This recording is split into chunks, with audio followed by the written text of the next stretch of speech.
बच्चों, last lecture में हम लोगों ने मल्टीपल एंगल्स वाले फार्मूले देखे थे और उस पर क्वेश्चंस देखे थे। आज हम लोग सब मल्टीपल एंगल के फार्मूले को देखेंगे। तो सब मल्टीपल एंगल भी आपका अलग से कुछ नहीं है, जैसे मल्टीपल एंगल में होता था वैसे ही सब मल्टीपल एंगल में भी फार्मूला है हमारा। Sine theta is equal to 2 sine theta by 2 cos theta by 2 या 2 tan theta by 2 upon 1 plus tan square theta by 2 हमारा। cos theta is equal to cos square theta by 2 minus sin square theta by 2, 2 cos square theta by 2 minus 1 या फिर 1 minus 2 sin square theta by 2 या 1 minus 10 square theta by 2 upon 1 plus 10 square theta by 2। 10 theta का 2 10 theta by 2 1 minus 10 square theta by 2। यही अगर by 3 में change करना तो sin 3 theta sin theta is equal to 3 sin theta by 3 minus 4 sine cube theta by 3 हो जाएगा। जैसे ये कुछ अलग से नहीं हुआ। हम लोगों ने क्या फार्मूला पढ़ा था कि sine 2 theta is equal to 2 sine theta into cos theta, और फिर साइन 3 थीटा हमने क्या पढ़ा था 3 sign theta minus 4 sine cube theta हम लोगों ने पढ़ा था। ये चीज था। तो वही चीज यहां भी है हमारा। तो इस वाले से अगर हम थीटा यहां रख देंगे तो साइन अगर यहां हमने x रख दिया तो 2x 2 थीटा की जगह x है हमारा, तो थीटा की जगह x बाई 2 हो जाएगा ना। तो ये क्या हो जाएगा 2 sine x by 2 into cos x by 2। मतलब यहां पर क्या है इस केस में x is equal to 2 theta है, तो थीटा कितना x बाई 2 हो गया। वही यहां पे क्या 3 theta is equal to y है, तो थीटा कितना हो जाएगा y बाई 3 हो जाएगा। मतलब कि sine y is equal to उसी को लिखते तो sine y by 3 minus 4 sine cube y by 3 हो जाएगा हमारा। तो इस तरह से चीजें अगर थीटा बाई 2 के फॉर्म में करना है तो ये फार्मूला इस्तेमाल करेंगे, थीटा बाई 3 के फॉर्म में चेंज करना है तो ये फार्मूला इस्तेमाल करेंगे। तो घुमा फिरा करके अलग से है हमारा सब मल्टीपल के एंगल के नाम से अलग से आप टॉपिक पढ़ते हो, लेकिन मल्टीपल एंगल वाला फार्मूला ही फिर आ जाता है। बस थोड़ा सा ध्यान से देखने की जरूरत, हमें किस चीज की जरूरत है, कहां कैसे क्या इस्तेमाल करना है, वो चीज आप प्रैक्टिस अगर थोड़ा सा करते हो तो आसानी से चीजों को कर ले जाते हो। तो इसके लिए अलग से आपको कुछ याद रखने की जरूरत नहीं होती, याद करने की जरूरत नहीं होती है। अगर मल्टीपल एंगल का फार्मूला याद है तो उसी से सब मल्टीपल एंगल का फार्मूला भी आया है। बस थोड़ा सा टॉपिक को समझने की जरूरत है, अलग से कोई फार्मूला आपको यहां याद नहीं करना होगा। अब अगर हम यहां बात की करें 0 का 9 10 से आप 0 का 30 का 45 का और 60 का 70 60 का 90 का ये वैल्यू तो आप याद रखते हो। अब एग्जाम में आपको अक्सर आपको जरूरत पड़ती है या एग्जाम में डायरेक्ट क्वेश्चन पूछा जाता है कि cos 18 डिग्री की वैल्यू या sin 18 डिग्री की वैल्यू की जरूरत हो जाती है, या sin 15 डिग्री का cos 75 का हमारा। तो इन सब का डायरेक्ट कहीं नहीं मिलता है, इन सबको आपको फार्मूले से निकालने की जरूरत होती है। तो पहले 2-4 क्वेश्चन हम लोग निकालते कैसे हैं वो चीज डिस्कस कर लें, उससे फार्मूला भी रिवाइज हो जाएगा। और बाकी फिर इसको कैसे मिनिमम याद रख करके कैसे सारे वैल्यूज को हम फाइंड कर सकते हैं, उन चीजों को डिस्कस करेंगे हम लोग। तो अब जैसे हमें चाहिए क्या कि साइन, जनरली आदमी को याद क्या रहता है 0 30 45 60 और 90, ये तो जानते हैं, ये तो 9 10 से ही पढ़ते आ रहे हैं। अब इसके अलावा अगर बात करें तो हमें अगर मान लीजिए क्या जरूरत है साइन 15 डिग्री की जरूरत है, तो 15 डिग्री का वैल्यू हमें क्या 60 और 45 या 45 और 30 तो पता है हमें। तो साइन 15 डिग्री को हम साइन 45 डिग्री माइनस 30 डिग्री लिख सकते हैं, ये लिखा जा सकता है हमारा। अब साइन ए माइनस बी क्या था sign A, cos B minus cos A sign, ये हो गया हमारा। तो साइन 45 डिग्री 1/√2, ये हो गया √3/2 माइनस 1/√2 1/2, यानी कि √3 माइनस 1/2√2, यही किसका वैल्यू हो गया, साइन 15 डिग्री का। अब अगर साइन का निकल गया तो हम cos, tan, sec, cosec, जिसका एक ट्रिग्नोमेट्रिकल रेशियोज अगर पता चल गया तो पाइथागोरस थ्योरम से बाकी सब तो हम आसानी से निकाल ही सकते हैं। अब यही दूसरा क्वेश्चन क्या है, हमें tan 75 की वैल्यू की जरूरत है। तो tan 75 को हम चाहें तो क्या लिख सकते हैं, tan 45 डिग्री प्लस 30 डिग्री लिखा जा सकता है। अब tan a प्लस b का फार्मूला हमारे पास क्या है, tan a plus tan b upon 1 minus tan a into tan b है हमारा।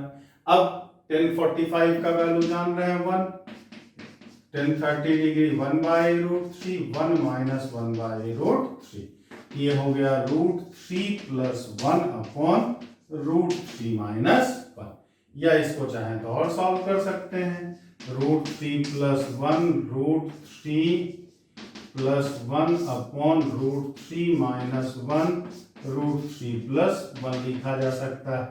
ये हो जाएगा 4 plus 2√3 upon a minus b, a plus b, a square minus b square, 3 minus 1 2, ये क्या हो जाएगा 2 प्लस √3।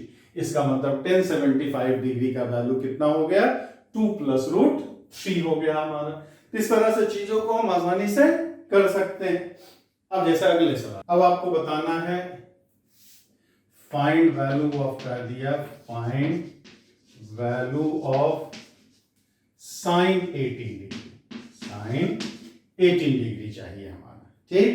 तो साइन 18 डिग्री का फार्मूला तो सब निकलता कैसे है हमारा, तो ये अगर देखें तो 18 का तो पता नहीं है, इसको मल्टीप्लाई करते रहे तब तक जब तक कि जो मेन वैल्यू हम 9/10 में याद करते थे उस पे ना पहुंच जाए। तो मान लिया theta is equal to 18 degree, तो 2 थीटा 36 डिग्री आएगा, साइन 36 भी हमें पता नहीं है, 3 करेंगे 54 आएगा, वो भी हमें पता नहीं, 4 करेंगे 72 आएगा, वो भी हमें नहीं है पता, 5 करेंगे तो 90 आ जाएगा, साइन 90 का वैल्यू हमें पता है। तो 5 थीटा इज इक्वल टू क्या हो जाएगा 90 डिग्री, और 5 थीटा का वैल्यू पता है हमें, जिसको हम 3 theta plus 2 theta is equal to 90 degree लिख सकते हैं। तो theta is equal to 90 degree minus 2 theta लिखा जा सकता है। अब तो cos लगा दें तो cos 3 theta is equal to cos 90 degree minus 2 theta. तो ये हो गया हमारा, अब cos 3 थीटा का फार्मूला क्या था, 4 cos cube theta minus 3 cos theta, और cos 90 माइनस 2 थीटा क्या हो जाएगा, साइन 2 थीटा हो गया। इस यहां से अगर हम चाहें तो cos कॉमन ले सकते हैं, cos कॉमन लिया, 4 cos square theta minus 3 is equal to 2 sine theta into cos theta, cos theta ये कैंसिल कर दिया हमने। अब यहां से ये क्या आ गया, 4 cos square theta minus 3 is equal to 2 sine theta.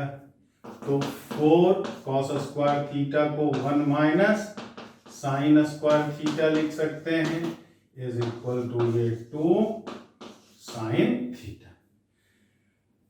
तो अब ये क्या आ गया, 4 minus 4 sine square theta minus 3 is equal to 2 sine theta.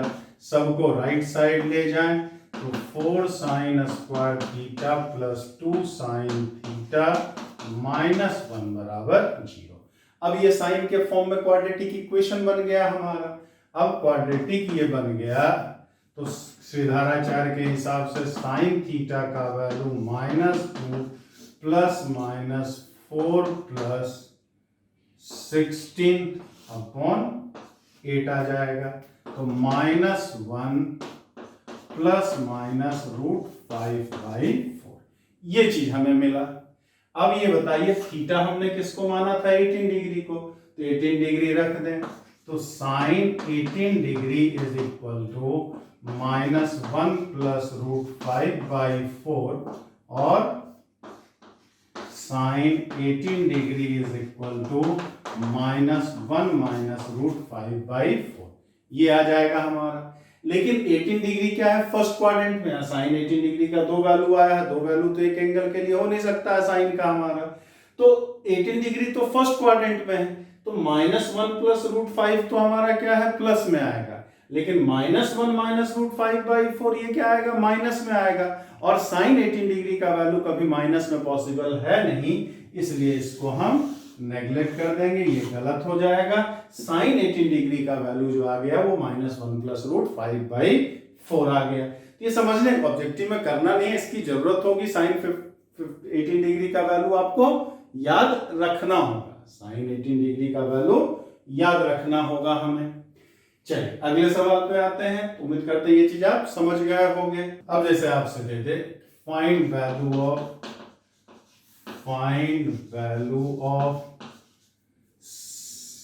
10, 22 and half, 10, 22 and half degree का वैल्यू चाहिए आपको। तो मान लिया फिर theta is equal to 22 and half degree, theta is equal to 22 and half degree हमारा, तो 2 थीटा करेंगे तो 45 आ जाएगा। अब 10, 45 का वैल्यू हम लोग जानते हैं, तो दोनों साइड 10 लगा दिया, तो 10 2 theta is equal to 10 45 degree. 10 2 theta का फार्मूला क्या था, 2 10 theta upon 1 minus 10 square theta, और 10 45 हो गया हमारा 1, तो 2 10 theta is equal to 1 minus 10 square theta, यानी कि 10 square theta minus 2 10 theta plus 2 10 theta minus 1 is equal to 0। ये 10 थीटा के फॉर्म में क्वाड्रेटिक बन गया। फिर सीधाचार लगा लें, तो 10 थीटा इज इक्वल टू क्या मिल जाएगा, -2 प्लस -4 प्लस 4/2, तो ये -2 प्लस -2 √2/2, तो -1 प्लस -√2, 2 तो कैंसिल हो गया हमारा। अब थीटा हमने किसको लिया था, 10 22 एंड हाफ को हमारा, तो 10 22 and half degree is equal to एक -1 प्लस √2 आया, और दूसरा -1 माइनस √2 आया। फिर 22 एंड हाफ डिग्री जो है वो फर्स्ट क्वाड्रेंट का एंगल है, और हम लोग जानते हैं कि फर्स्ट क्वाड्रेंट में सारे ट्रिग्नोमेट्रिकल रेशियोज पॉजिटिव होते हैं, तो ये वाला वैल्यू तो -1 प्लस √2 तो प्लस में आएगा, लेकिन -1 माइनस √2 माइनस में आएगा। फर्स्ट क्वाड्रेंट में 10 कभी नेगेटिव हो नहीं सकता, इसलिए इसको नेग्लेक्ट कर देंगे। 10 22 एंड हाफ डिग्री का वैल्यू जो हो जाएगा वो -1 प्लस √2 हो जाएगा हमारा। तो इस तरह से हम चीजें निकाल सकते हैं, फार्मूले से हमें निकालना होता है, लेकिन ऑब्जेक्टिव में इतना, ये तो आप 11th में हो, समझने के लिए भूल गए, तो उस केस में ये क्वेश्चन आप इस तरह से सॉल्व कर सकते हैं, लेकिन हर बार इतना करना, अगर बीच में जरूरत पड़ जाए क्वेश्चन के दौरान खाली इसकी जरूरत, वैल्यू की जरूरत हो जाए, जैसे साइन 30 डिग्री cos 60 डिग्री का वैल्यू का जरूरत होता है इन सब का, तो इस तरह से इतना टाइम तो नहीं है हमारा। पर्टिकुलर ये क्वेश्चन पूछे 10 22 एंड हाफ डिग्री का ही वैल्यू निकालिए, तब तो भाई नहीं भी याद है तो हम फार्मूले से कर सकते हैं, इस तरह से कर लेंगे, लेकिन क्वेश्चन लगाने के दौरान इसकी जरूरत हो गई, तो वहां पे हमें इतना टाइम नहीं मिलेगा कि आपको ये सारी चीजें कर सके। वहां पे हमने उस केस के लिए ये बताया, कॉन्सेप्ट बनाने के लिए, अगर कहीं याद ना रहे तो हम समझें इन चीजों को कैसे होता है इस तरह का क्वेश्चन सॉल्व। तो हमें याद जो रखना होता है वैल्यू, वो किसका किसका, अब सारे ट्रिग्नोमेट्रिकल रेशियोज की वैल्यू की बात करें तो आपसे वैल्यू जो पूछा जाता है वो 7.5 डिग्री का, 15 डिग्री का, 18 डिग्री का, 0, 7.5, 15, 18, फिर 22.5, फिर 30, फिर 36, फिर 45, फिर 54, फिर 60 डिग्री, फिर 67.5 डिग्री, फिर 75 डिग्री, फिर 72 डिग्री, 75 डिग्री, 82.5 डिग्री और 90 डिग्री। मतलब फर्स्ट क्वाड्रेंट की हम बात करें, क्योंकि अगर 90 तक वाला याद है तो इससे रिलेटेड तो बाकी सब हम निकाल ही सकते हैं, वो चीज हम लोग डिस्कस कर चुके हैं। तो इतने एंगल, कभी भी हमें साइन 1 डिग्री की जरूरत नहीं होगी, ना आपसे वैल्यू पूछेगा सवाल में। अगर किसी सवाल में साइन 1 डिग्री का वैल्यू का जरूरत हुआ भी सॉल्व करने के दौरान, तो साइन 1 डिग्री का वैल्यू बकायदा क्वेश्चन में दिया रहता है। लेकिन साइन 15 डिग्री का जरूरत हो गया क्वेश्चन सॉल्व करने के दौरान, साइन 18 डिग्री का जरूरत हो गया, तब हमें वैल्यू क्वेश्चन में नहीं दिया रहेगा। उस केस में इसका वैल्यू या तो आपको याद होना चाहिए और नहीं याद है तो आपको निकालना होगा। तो निकाला कैसे जाता है वो चीज हम लोग डिस्कस कर चुके हैं। तब समस्या 1 2 3 4 5 6 7 8 9 10 11 12 13 14 ये 15 वैल्यू। 15 में तो ये हम लोग देख चुके हैं, ये तो सबको याद रहता है, ये भी याद रहता है 30 45 60 और 90, ये सारा वैल्यू तो 9 10 से ही हम लोग याद करते हैं। अब कैसे निकलता है ये भी आपको बता चुके हैं, कैसे याद रख सकते हैं। अब 15 18 इन सब का चाहिए हमें, तो ज्यादा आपको याद नहीं रखना है। 7.5 एक ये याद रखना है, दूसरा तीसरा चौथा और पांचवा। अगर ये 5 वैल्यू हमें याद है, इन 5 का वैल्यू याद है, तो बाकी सब तो इसी से निकल जाएगा, बाकी सब तो इसी से निकल जाएगा हमारा। जैसे हम कहें कि साइन 72 का वैल्यू चाहिए हमारा, तो साइन 72 मतलब क्या कि साइन 90 डिग्री माइनस 18 डिग्री हमारा, तो sine 90 minus theta cos 72 degree हो जाएगा। तो जो साइन कॉस 18 डिग्री हो जाएगा। तो अगर कॉस 18 डिग्री का वैल्यू याद है तो वही साइन 72 का भी वैल्यू ही हो जाएगा हमारा। जो टेन 72 का है वही कॉट 18 का हो जाएगा, जो सेक 72 का है वही साइन 18 का, सेक 72 का है वही कॉसेक 18 का हो जाएगा हमारा। तो अगर 72 वाला याद 18 वाला याद है तो 72 वाला याद हो ही जाएगा। तो 7.5 का जितना होगा, चाहे कॉट 82.5 डिग्री का वैल्यू चाहिए, तो कॉट 82.5 को हम 10 90 डिग्री माइनस 7.5 डिग्री लिख ही सकते हैं। ये क्या हो जाएगा 10 90 माइनस ये 7 and 82, हाँ ये क्या हो जाएगा कॉट है, कॉट 90 माइनस थीटा 10 थीटा जानते हैं, तो 10 7.5। इसका मतलब 10 7.5 डिग्री का जो वैल्यू होगा वही हमारा कॉट 82.5 डिग्री का हो जाएगा। अब अभी हमने पूछ दिया वही कि कॉट 67.5 डिग्री का बताइए, तो कॉट 67.5 डिग्री मतलब cot 90 degree minus 22.5 degree, cot 90 minus theta 10 theta 10 22.5 degree. इसका वैल्यू हमने देखा अभी √2 माइनस 1 होता है। इसका मतलब कॉट 67.5 डिग्री का वैल्यू √2 माइनस 1 हो जाएगा। ठीक, उसी तरह से हमारा क्या जो 36 वाला होगा वही सब, जो साइन 36 का वैल्यू वही cos 54 का वैल्यू, जो tan 36 का वैल्यू वही cot 54 का वैल्यू। तो इतना सब याद रखने की जरूरत नहीं है, बस आपको क्या है यहां तक की वैल्यू अगर याद हो तो वही सारी चीजें तो फिर रिपीट करती है। बस इतना है, sine 90 minus theta cos theta होता है, cos 90 minus theta sine theta होता है, tan 90 minus theta cot theta होता है। ये वाला 90 माइनस थीटा वाला जो फार्मूला है वो सारे फार्मूले आपको याद रखने होते हैं। तो उसमें भी 0 30 और 45 का जान ही रहे, बस हमें 7.5 15 18 और 22.5 और 36 ये 5 वैल्यू कम से कम याद होना चाहिए। 5 वैल्यू अगर याद होना चाहिए, अगर सब याद नहीं है तो अगर एक भी ट्रिग्नोमेट्रिकल रेशियोज का याद, जैसे 10 से 22.5 का वैल्यू याद है तो 10 वाले का याद है, तो अगर एक रेशियो हमें पता चल गया तो इसकी मदद से बाकी हम साइन कॉस कॉट, कोसेक, सेक, बाकी सब तो निकाल ही सकते हैं, ये चीज हम देख चुके हैं। अगर एक ट्रिग्नोमेट्रिकल रेशियोज का वैल्यू पता है तो बाकी 5 का उसी से पाइथागोरस थ्योरम के हेल्प से हम निकाल सकते हैं। तो ये चीज हमको याद रखना, तो उसके लिए मैं एक छोटा सा टेबल बना दे रहा हूं आपको, ठीक।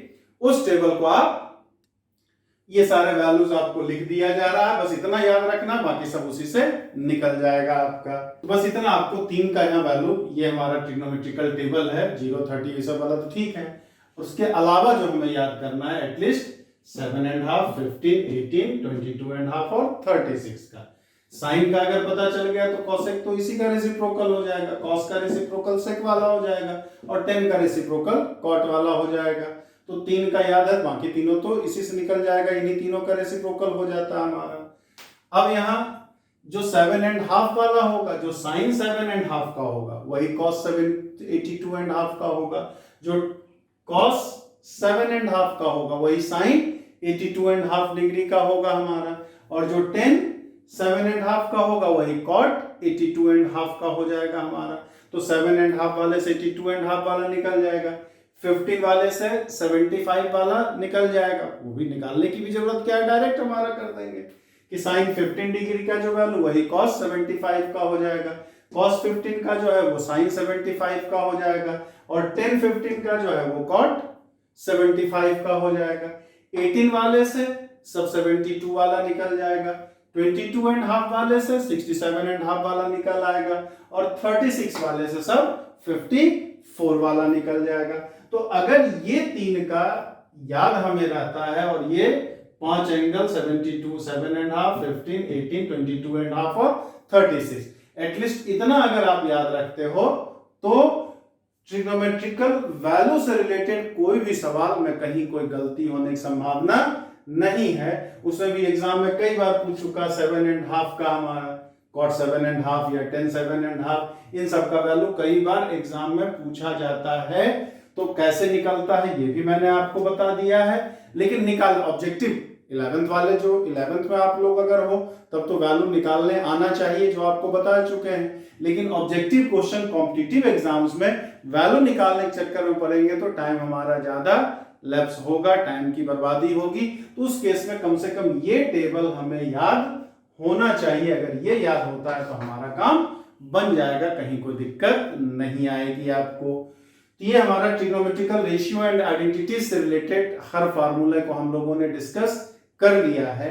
नेक्स्ट लेक्चर में फिर कुछ हम लोग इसके टिप्स देखेंगे कि जल्दी कुछ क्वेश्चंस अक्सर जो पूछा जाता है, जो दिखने में तो लगता है प्रॉपर वे में सॉल्व करें तो बहुत टाइम लगता है हमारा, लेकिन कुछ क्वेश्चंस ऐसे हैं उसको शॉर्टकट वे से कैसे किया जाता है, उन सारी चीजों को हम लोग डिस्कस करेंगे हम लोग। तो ये बहुत इंपॉर्टेंट होगा आपके लिए। उसके बाद की चीजें हम लोग फिर और क्वेश्चंस कुछ देखेंगे, तब नेक्स्ट चैप्टर ट्रिग्नोमेट्रिकल इक्वेशंस, त्रिकोणमितीय समीकरण क्या होता है उसके बारे में डिस्कस करेंगे। लेकिन उसको देखने से पहले कम से कम 1 से 2 लेक्चर्स हम लोग और अभी इसके डिफरेंट टाइप ऑफ क्वेश्चंस कैसे फॉर्म होते हैं वो चीज डिस्कस करेंगे। तब तक के लिए जय हिंद।